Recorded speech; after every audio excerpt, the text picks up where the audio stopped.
Hey there, John Morris here, johnmorrisonline.com. Welcome back to another episode of The John Morris Show. Today's episode is going to be a little bit different because I'm going to be kind of tearing apart an Upwork profile that I was sent. So I had got this comment from YouTube, asked me to take a look. I actually get these quite a bit, but asked me to take a look at their Upwork profile and whether it was in line with the advice that I've been giving or not. And I wanted to walk to walk through this a little bit and show you, really to highlight some of the common mistakes I think people make when doing their profile. So we're going to go ahead and kind of tear this apart. So I'm just going to start from the top and then we'll go through this. Now, before I do that, this is actually something that I'm going to start doing exclusively for Patreon supporters. So if you're someone who wants to have me take a look at your profile and kind of take it apart like this and show you what you could do better,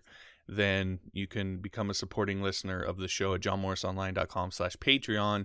Submit your profile to me, and then I will take a look and do that for you. So, but I thought I would give you here on YouTube a little treat today and go through one of these. So let's start at the very top and start with the title. So the title says front-end developer, pipe or slash PSD to HTML expert and responsive design. Now, right off the bat, we're already getting kind of outside of what I would recommend.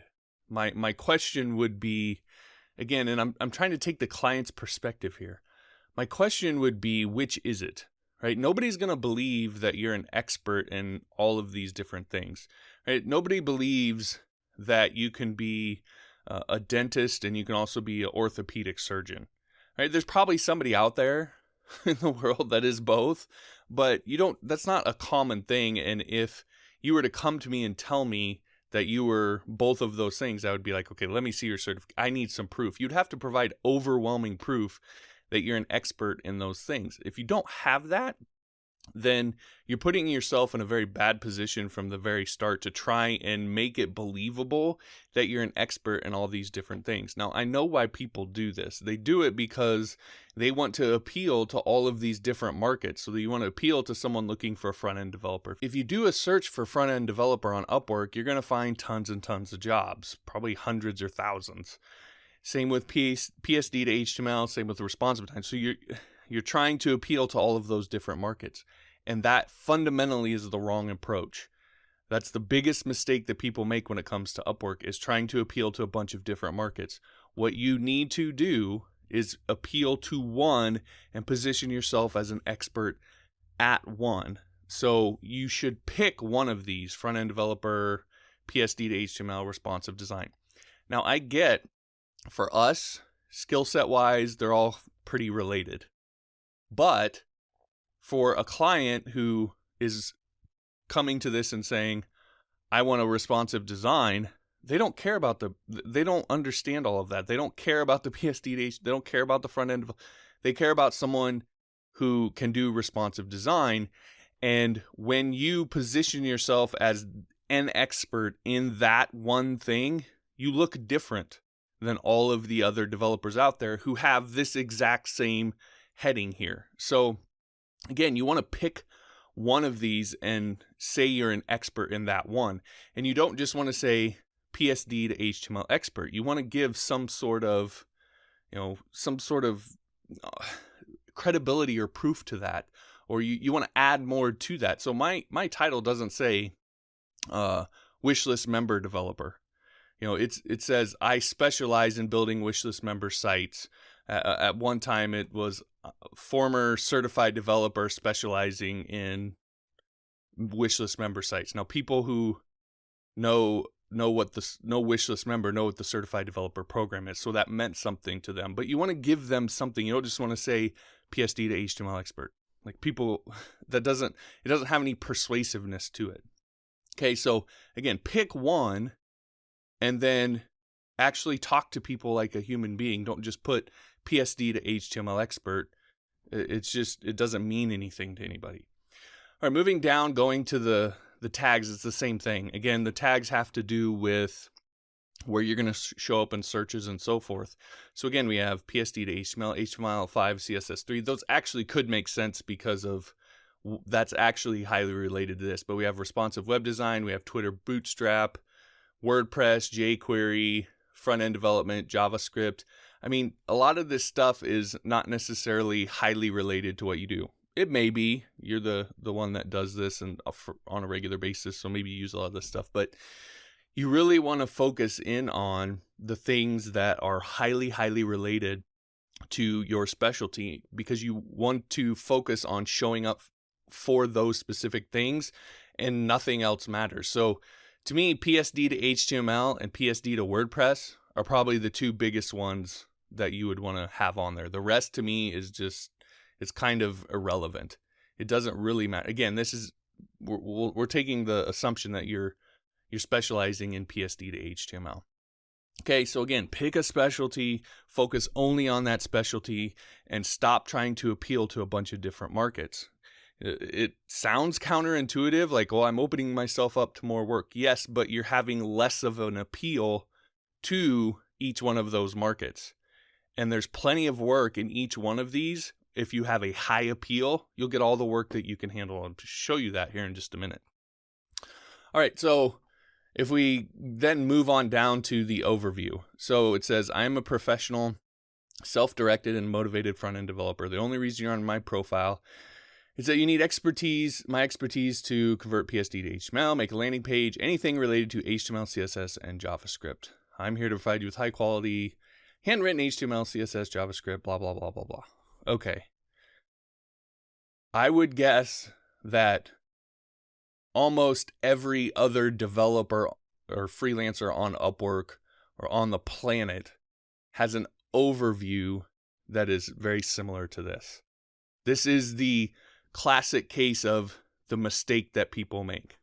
Okay, so HTML, I'm here to provide you with high quality handwritten HTML, CSS, and JavaScript. I'm turning designs into pixel perfect W3C compliant SEO friendly code. That's I get that some people, some clients out there understand that stuff and probably look for that stuff, but I would say the majority of clients, it's just jargon, right? They kind of get what it means, but it doesn't really matter to them. That's not what they care about. Okay. So, and I'm a professional, self-directed, and motivated front-end developer. What developer on Upwork trying to sell their services isn't? Right? It's the same thing everybody else is saying. It includes a ton of jargon, and it's focusing on languages, not really the end result. Okay, there's not a lot of talk about what is the end result that you provide. What is the experience that you provide? You do get into pixel perfect W3C compliant SEO friendly code, but that's a pretty complicated sentence full of jargon to get through, and it's buried in down on line 6 or 7 there, whatever that is. So again, you want to really focus on kind of the end result. And look, we have this long list here. You'll get perfect end result on time, and you'll definitely be satisfied with it. Again, what developer or freelancer on Upwork isn't saying that same thing? All right, so I think we can look at this and see why this is a problem. It's full of jargon. It focuses on languages. It's boring. And it's probably the same thing that every other developer that does this kind of thing has something similar to. And so if you're the client, when you're looking at 10 different profiles, they all say the same thing. Well, which one do I go with? I don't know. So it doesn't help you in any way when you look just like everybody else. So what should you do instead? The very first most important thing that you need to do in your overview is establish credibility somehow. Now, I know for some of you this is going to be difficult, but you need to scratch and claw and fight and think and be creative and do everything that you can to establish some sort of credibility in your overview right off the bat. So when I was on Upwork more, and I was selling my wishlist member services, so building membership sites using WordPress and wishlist member, the very first line of my profile was, I was the instructor for the certified wishlist member certified developers program. Okay, that line right there says a ton. What it means is, again, people in that market who have wishlist member tend to know what the Certified Developers Program is. And it was a program where we would, the company essentially would certify other developers to build wishlist member sites. Okay. I was the instructor for that. So I was the instructor for the wishlist member certified developers program. And I would follow it up with what that means is all of the developers who have been certified to install wishlist member sites, I was the one that taught them. Now that establishes a ton of credibility right off the bat. Then I would go in and write up and follow up with that and say, I've been fortunate enough to work with, some very well-known clients, including Michael Hyatt, Inc. Magazine, Lewis House. I would just it was almost a who's who in that particular market of clients that I would have. Again, just hammering them with credibility. Now, a lot of people have a problem doing this. They feel like they're bragging. You have to you have to show them that you know what you're doing. Okay, it has to be not just, hey, I'm really good. You notice I'm not saying I'm really good at XYZ. I'm saying this is what I've done. So I'm pointing to actual things that I've done as proof that I know what the hell I'm doing. Okay, so you have to start off establishing some sort of credibility. I had a ton that I could leverage in that particular market, which is why pretty much any job that I bid on when I was on Upwork and bid on a wishlist member, I got the job. Like there was, it was almost never that I didn't get the job. Most of the time it was just because if I didn't get it, it was because I just charged way more than they were willing to pay. I mean, I was charging $100 an hour and some people were trying to pay 10. So it was just not even compatible. But most of the real clients on here, I got them. And it was just because I had so much credibility. So you have to do that right off the bat. That's the number one thing you have to do. If you do that, everything else is kind of a sideshow, because that's the thing that matters to the client. The whole thing about all of this when they're evaluating your profile here is it's all about trust. It's all about credibility. They want someone that they can rely on. And how do they find out if you're someone they can rely on? Well, the fact that I taught that course, the fact that I've worked with these big name clients and those people trust me goes a long way towards them believing that I'm someone they can trust. So again, establish credibility. Now, for those of you that are watching this, okay, what do I do? Right? How do I establish credibility? Like maybe I'm fresh out of college, or I'm just learning this stuff. I have no big name clients. I haven't taught any courses. Like, how do I establish credibility? Let me show you something that you can leverage, that because so few developers out there are doing this, what I'm talking about here, and establishing credibility, so few are doing it, just something small like this can be the difference. So if we come over here to my profile, you'll see under tests here, it says ODS readiness test for independent contractors and staffing managers, second place. And then marketing methods and techniques test, top 10%. Now, I don't know. Maybe there's 1,000 or 100,000 people who all got second place on this test. I mean, I did score a 5 out of 5, so I'm sure there's tons of people that scored a 5 out of 5 on that. But how many of them are mentioning it on their profile? Probably none, because they don't think it matters.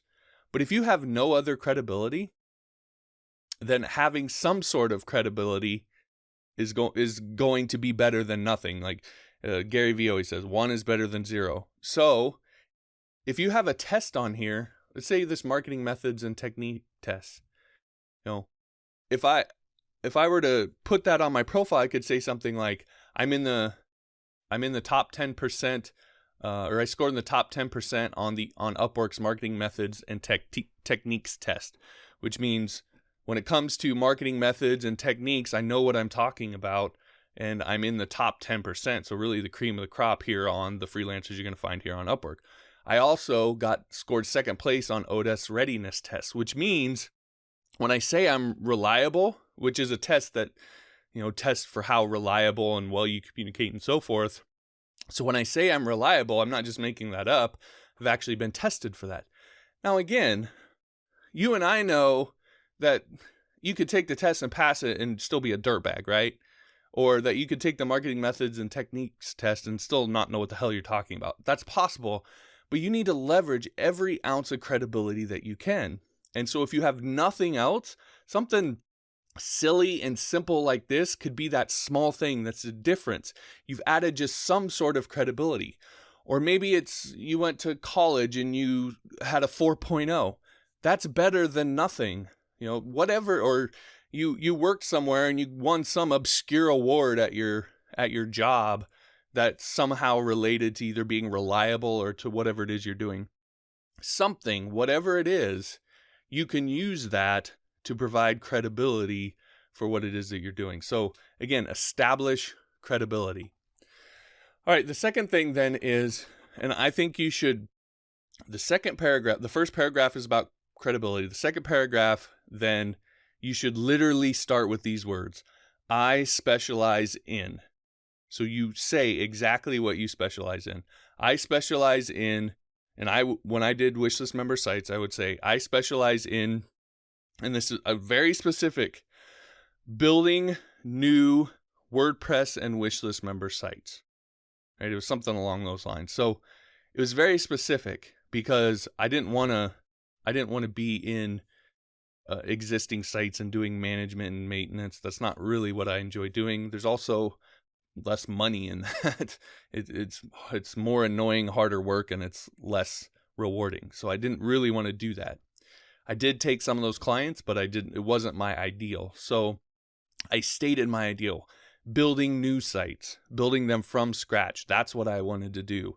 So just say exactly, it doesn't have to be this fancy arts. It could be, I specialize in converting, PSDs, Photoshop designs into, HTML or into WordPress themes or into mobile responsive websites, etc. Whatever it is.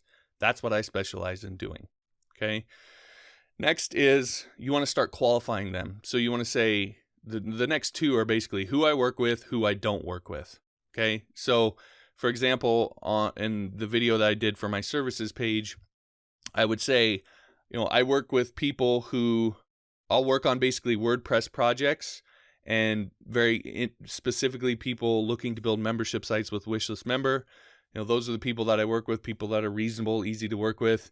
I won't work on just general PHP projects, and I won't work on just random other stuff. That's the type of stuff that I won't do. What you're doing is, if you've done your job in establishing your credibility, what's happened in their mind is now they're like, oh wow, this could be the perfect person for what I need. Then when you get into qualifying them, what happens is that goes from this could be the perfect person, it goes from that to, oh my gosh, I wonder if they'll actually work with me. Like, they have standards. Oh my God, they're not going to just take any old client. So they'll start to get a little uncertain about whether you're going to take them. That puts you in the power position. I don't know how many times I had someone email me about a project and say, hey, this is my project. I don't know if you'll take it. I'm really hoping you will. I know that maybe it's not exactly this or not exactly that, blah, blah, blah, but hopefully you'll take a look at it. All the time, because of the way that I would qualify them in my video, my overview, etc. So you want to do that. A, it puts you in the power position. B, you can kind of filter through the stuff that you don't want to do, right? Just get it out of there. Like, I don't do this stuff. And then when someone emails you and says, hey, will you do this thing? And you've said you don't do it. It's really easy to be like, well, yeah, I don't do that. I said I don't do that. I meant I don't do that. So it makes that particular part of this whole process a lot easier. So who you work with, who you don't work with. The next is how it works. So one of the things that they're going to be nervous about if they decide that they want to hire you is, well, the clients are always just nervous about this. Like, how does the whole, I always got asked this, how does the whole process work? Like, do we get on a call? Do I send you a design? Do I install the site and then you do this? Like, how does it work? So you just explain how it works, whatever that is. You send me a PSD, I'll convert it to HTML on my own server so you can look at it and see it and mess around with it. And then once you're satisfied, you can send me the payment and I'll send you the PSD. whatever, however that works. But you want to outline, you want to give them a preview of the process of working with you to overcome that fear. Okay. Next is payment terms. So you want to make sure this is straight up front so that there's no questions about it before they even email you or try to hire you. It's clear up front on your page. Now, Upwork in particular kind of has a process for doing that. So you'll have to deal with what their process is. But if you're out on your own, then you can do your own terms. I always did 10% before I start working on anything. Then once I was done building it on my own servers and they looked at it and they were happy with it, they'd give me the next 60% for me to transfer it over then to their servers. Once I transferred over to their servers, they would give me the last and set it all up and they were all satisfied. They'd give me the last 30%. That was just to cover me, so I only got serious clients who were willing to do the 10% down payment.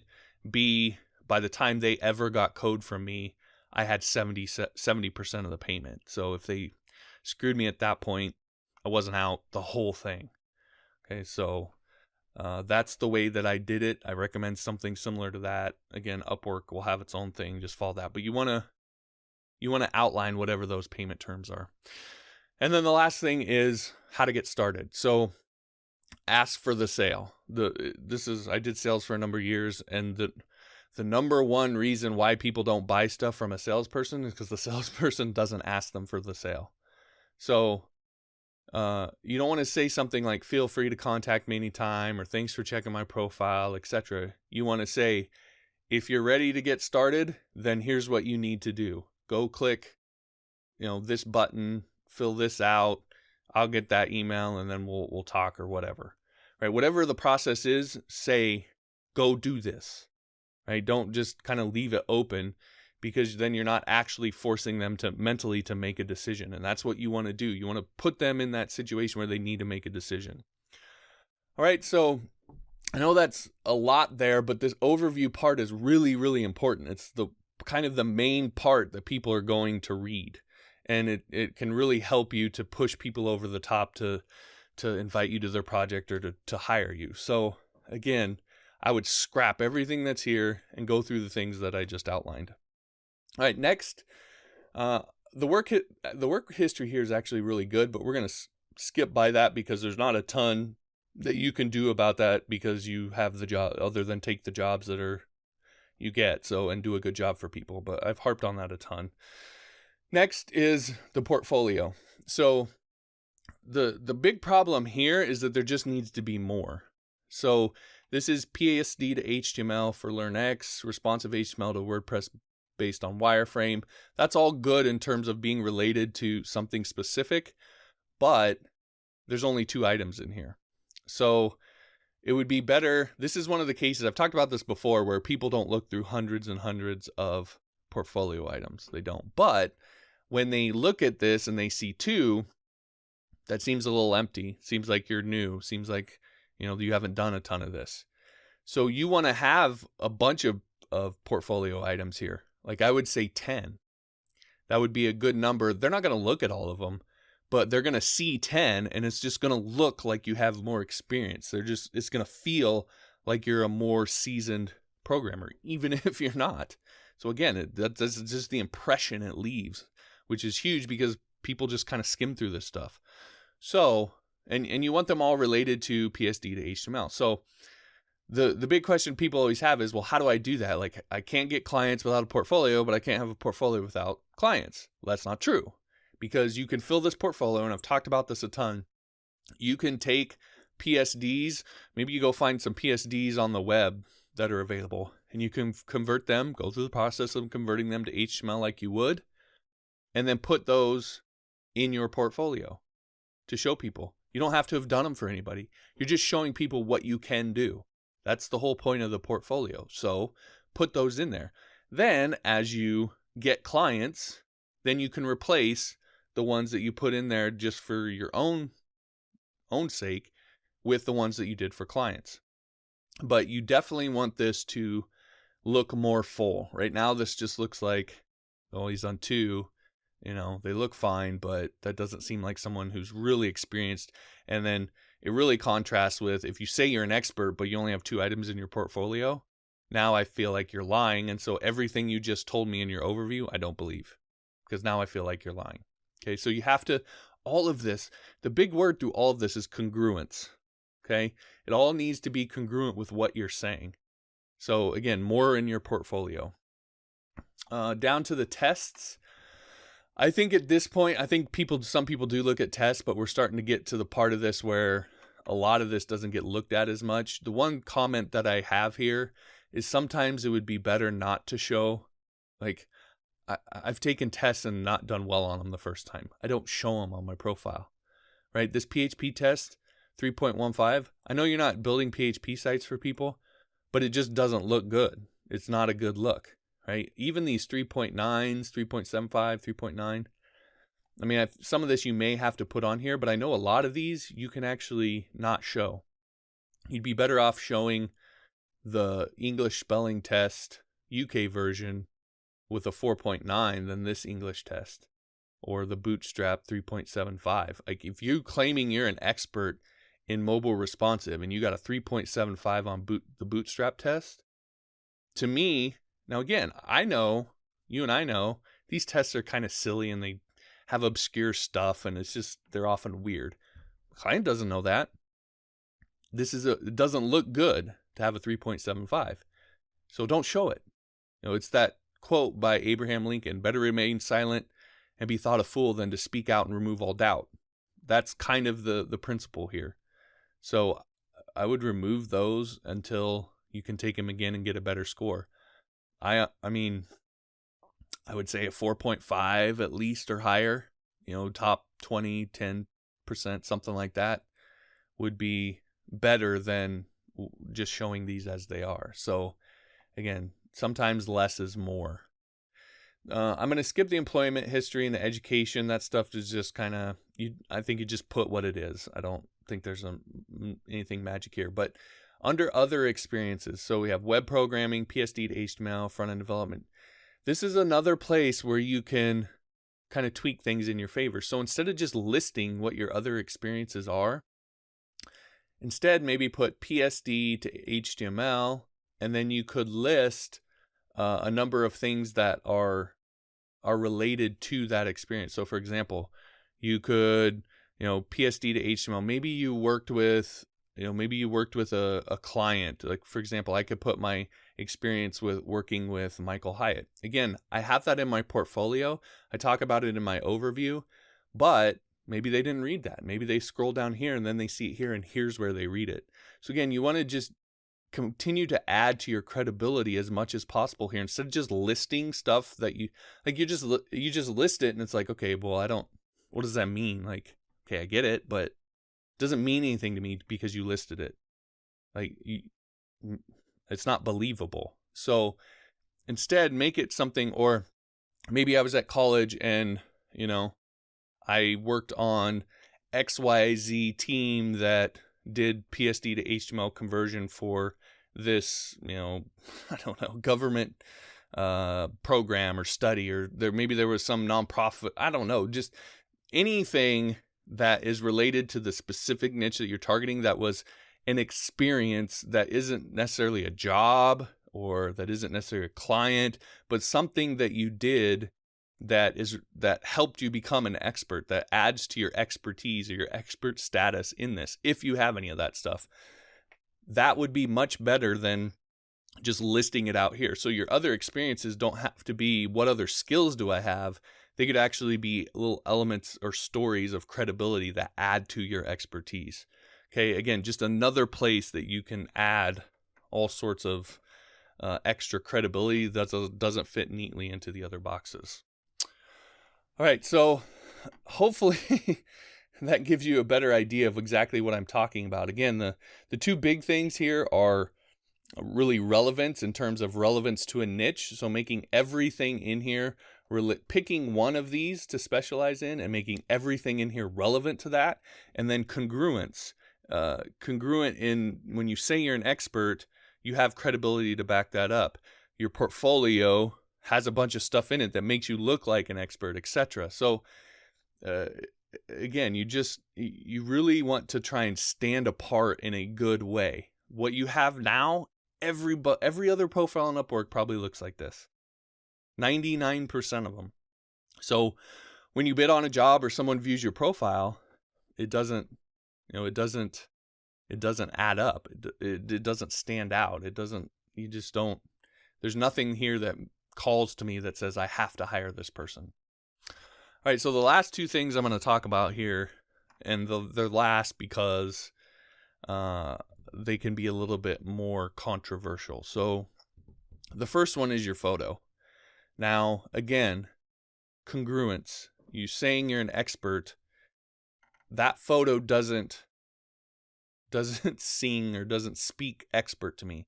What it says to me is college student. For me, that's the impression I get.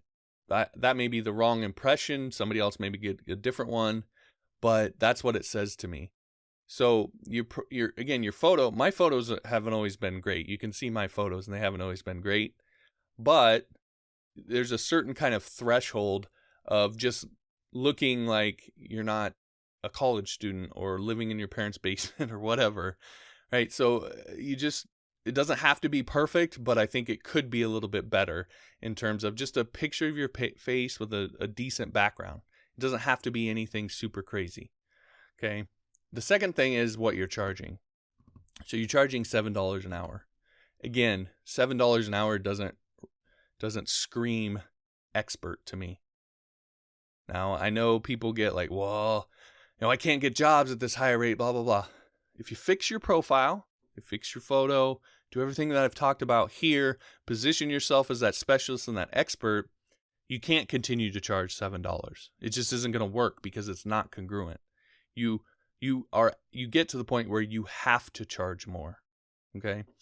So again, I would look at that. I mean, 25 to start once you change your profile, something, but it can't be 7 because that doesn't scream expert to me. All right, the last thing that I'll show you here is I talked about specializing. A lot of people get on, I want to make this last case for this. So people get on me about, well, if I specialize, is the market going to be big enough, etc. Well, let's take PSD to HTML. That actually seems like a fairly obscure thing to me. I haven't looked at all the numbers, but it's kind of a very specific kind of thing. I mean, I know for us actually doing it, it's not, but for people to actually search the term PSD to HTML, like that's a kind of that's a client that's in a very specific kind of mindset. So it's kind of a specific obscure thing to me, it seems like. But if you come over here to Upwork and you just search PSD to HTML, you have 856 jobs that were found. And 1 hour ago, 1 hour ago, 2 hours ago, 2 hours ago, 2 hours ago, 3 hours ago, 3 hours ago, 4 hours. I mean, how many posted within just the last few hours for that particular niche? So again, the mindset you have to take is not, I need to appeal to this market and this market and this market, so I appeal to 30,000 potential jobs. No, I need to appeal to the 856 and get, just 10%. What if you got 10% or 1% of those jobs? 1% would be like 8 to 9 jobs. If you got 1% of those, depending on what they pay, but 1% of those jobs in even a day's time or a week's time or a month's time, whatever it is, you'll have more work than you know what to do with. Like eight jobs in a month is a ton, depending on exactly what it is. But I would think 8 jobs in a month, no matter what you're doing, you're going to be kind of overworked. That's 1%. You have to get 1% of the jobs that are being posted. So again, you do not need to try to appeal to 30,000 people. You need to appeal to one small segment and try to position yourself as the top person in that one segment. If you can get people to see you as the PSD to HTML guy, you'll get all the work you could ever want. So again, focus on specializing, not on trying to appeal to this broad breadth of people that you can't really appeal to because you're spread too thin, etc. All right, that'll do it for this episode, breaking down this Upwork profile. Hopefully you got something out of it. As I said, I'm going to start doing these only for Patreon supporters. So if you want to have this done for your profile, you can become a supporting listener at johnmorrisonline.com/Patreon. I also am here what brought all this up for me is I'm working on the next Getting Paid to Code episode that, again, is exclusively for Patreon supporters. And I'm going to walk through my process for getting jobs on Upwork. So I'm going to start at the very beginning from searching, and I've done videos where I talked about some of the stuff you do searching wise in order to really narrow down and find the best jobs on Upwork. But I'm going to go through that all the way into how to pick out which ones and define which jobs are the best ones and would fit, and how I think about that, all the way into how then I would go and bid, reading through the description, how I would go through and bid on a particular job. So I'm going to just go through the whole process of how I actually go through bidding on jobs on Upwork, so you can see what that looks like, what the thinking is, and kind of how to do that step by step. So that's going to be released on June 3rd. So that's what got me all thinking about this. But if you become a Patreon supporter, not only can you submit your profile and have me take a look at it and do a video for you, but you can also get access to that course once it's or that video once it's released on June 3rd. So again, all that's over at johnmorrisonline.com/Patreon. You can learn all the details and join up there. All right, thanks for watching. If you like this, be sure to like it, subscribe if you haven't, all that stuff, and we'll talk to you next time.